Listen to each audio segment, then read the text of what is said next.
Secretary colleges Nadeem Memon, director general colleges Karachi और director Hyderabad reason की खुसूसी हिदायत पर उस्ताद बुखारी गवर्नमेंट डिग्री कॉलेज दादो में 10 नवंबर को ओम इकबाल निहायत अकीदत व एहतराम के साथ मनाया गया। इस मौके पर अल्लामा इकबाल की तारीखी शख्सियत के उन्वान से एक पुरवकार सेमिनार मुनक्किद किया गया, जिसकी सदारत प्रिंसिपल प्रोफेसर मोहम्मद इरफान ने की।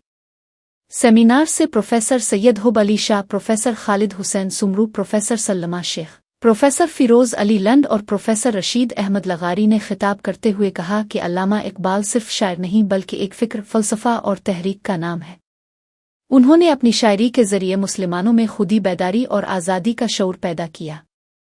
मुकर्रीन ने मज़ीद कहा कि इकबाल का तसव्वुर खुदी इंसान को अपनी असल पहचान की तरफ वापसी का दर्स देता है और असातिज़ा की ये जिम्मेदारी है कि वो तलबा में फ़िक्र इकबाल को इल्मी और अमली तौर पर जिंदा रखें।